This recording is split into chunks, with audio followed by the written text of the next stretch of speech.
Welcome to Friday night's video in our Master Series. This is the 61st video in our Master Series, the 31st video in our first phase processing, and the 4th video on bodybuilding and reverberation. At the end of this will be the last video, but I wanted to touch base on a couple things. The first thing I want to touch base on is this really takes a lot of practice doing this well. I mean, it's something that really the problem with reverberations is bad enough just doing the second step of how complicated the mathematics are when you're dealing with reverberations and delays. But when you're trying to do bodybuilding kind of stuff, sometimes the work is so minute and so micro that it's very difficult work. I mean, you want to be able to turn up the audio and really get accustomed to the sound, and then before you add it in there sometimes, until you really get used to what's going on with it, and you get used to understanding it and understanding how to use it well. And this is a really difficult concept to get across because I basically stumbled across this sound sculpting technique when I was studying DSP and the mathematics that were happening in reverberations, delays, convolution reverb, and things like that. And I found really quickly that this can really make a muddy mess. These two together, done improperly, can make a mess out of your mix. So, really keep that in mind. I always talk about go light here, and go light here. And always remember, don't ever render this because you're going to want to adjust this in your mix. And also that, the out front instrument, those things sometimes you have to go a little bit heavier on to make them sound better. If it's because the instruments that are supportive instruments in the production, a lot of times you can go a lot lighter on those. And, in the bodybuilding in particular, to give it that effect. And this here also, because you want them back a little bit, and you getting too much of that on there, and it might seem like that track sounds great by itself, but when it starts getting into the mix, it might start causing a lot of mud, because you have to understand all those mathematics that are happening, all those multiplications and of the signal, that it's going across the production now, and it can make a muddy mess. So it really is something that, how well you do it on a track coming out, it's really going to be really apparent when you start trying to mix it about go light, because otherwise it can be a muddy mess really fast. Where you listen to a really good production sometimes and it sounds really clear. It doesn't sound like you got a whole bunch of reverb and spatialization or anything like that. Even if the guy was trying to get it to where it sounded like it was in this cafe or something, that or this jazz club, that you are hearing it, but it's really not that apparent to you. I mean, it does have a texture, but a lot of times then it's not real obvious. If I take it off of there, it's real obvious to you. You'd be like, whoa, what happened? You took all that work off there. I mean, it sounded really nice. It's like, because you're not sitting in that place. Your eyeballs aren't looking around the place and seeing that you're in this place, and so it's real obvious to you why it sounds like that, because of the spatialization. If you were in a little cafe, you'd expect it to sound a little different. You were in a big concert, you'd expect it to sound different. If you were in a medium-sized jazz club, you would expect it to be sounding a little bit different. If you were sitting farther away from the production, closer to the production, or the band stage or whatever, I mean, you would expect that. But without seeing it, sometimes it's real imperceivable unless you take it off. And if you take it off, all of a sudden it's like, well, what happened, bro? I mean, it sounded like it was really nice. I mean, it was nice and clear, but it had this depth and body and the spatialization. It sounded really nice, but it's not real super obvious. The better you get in your audio engineering and understanding these concepts, the better you'll get at backing off.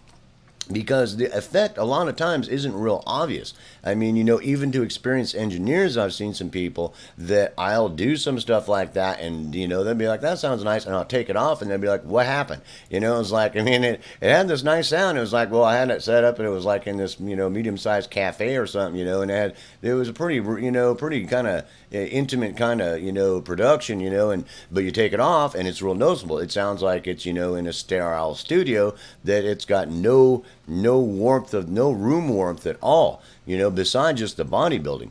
And that is a huge concept to get in your head, because most of the time it's not real perceivable unless you take it off. If I take it off the production, you'll know it in a minute. But if I don't, you're not going to know that I hardly ever did any of that work, because you're not going to go, oh, a medium-sized cafe effect. You know what I'm saying? And I know that sounds funny, but it is so true, because most of the time it's very light work bringing it into it and not going too heavy, so you don't cause mud, so you don't have that serious effect of it, but it does have that texture and feel. And that's a huge concept to get in your head. The other thing I wanted to touch bases on is sometimes I do this a little differently. I mean, when I'm doing my spatialization, there's times I won't be using my echo effect because of the sound itself. It's like I put it on there, I back way off, and it's not having no depth effect. It's being acting detrimental. And there's times that I'll go down to 1/64th beats and things like that, or even, as small as I can get, or I'll expand it out a little bit. But that's, and it's one of those kind of things that, and it's also an artistic preference. I go into my bodybuilding here, and then sometimes I'm doing my delays first, or my echo effects, and that sounds nice. It's given a lot of depth, and it sounds nice, and it's not real obvious. I can't hear it.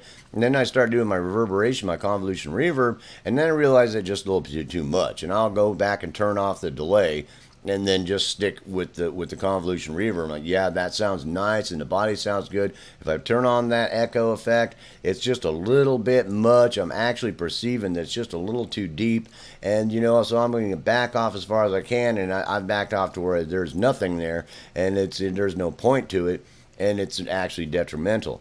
That's not all that often when I'm recording, because of the spatialization I usually use to record in. But if you're recording in some specific place, or you're, whatever is going on, that you may find yourself using those things a little bit differently in different situations and different pieces of audio.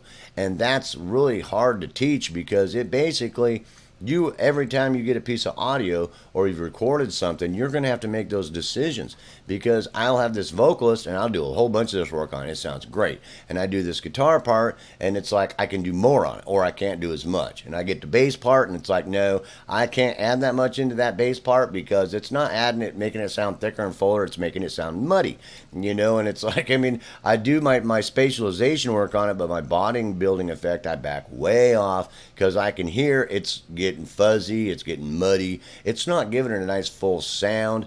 Does that make sense? And this is something you just have to practice with.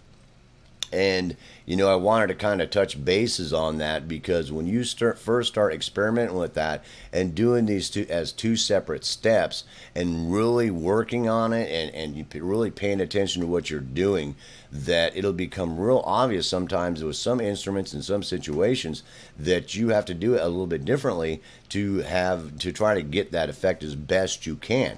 And there's been some situations where I really can't do anything with that. It's really not doing any good at all to it, and it's detrimental.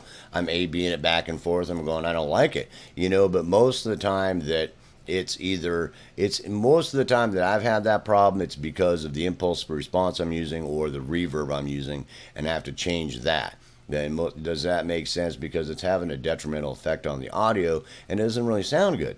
And we talked about watching those C50 Clarity Guide videos, because I've cut down all kinds of frequency responses, flatten the EQ response, or the frequency response on them, so that they don't fight with the frequency content and what I'm trying to convolve.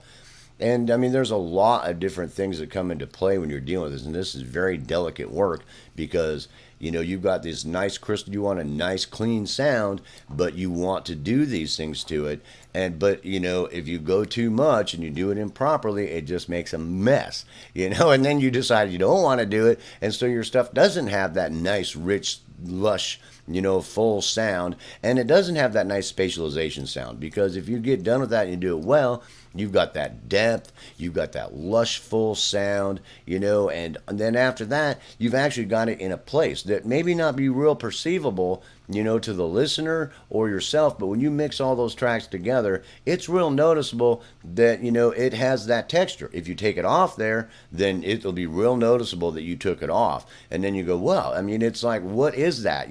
Because you're not really seeing a space with your eyes, it's more your ears. And so your ears are hearing that's okay, but they don't really perceive exactly what that environment might be.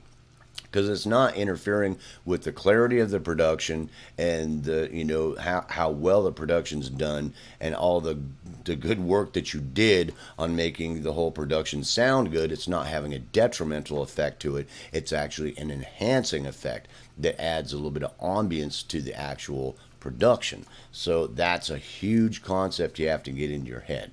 So I hope you enjoyed this short series on reverberation, spatialization, and bodybuilding, which is basically part of sound sculpting.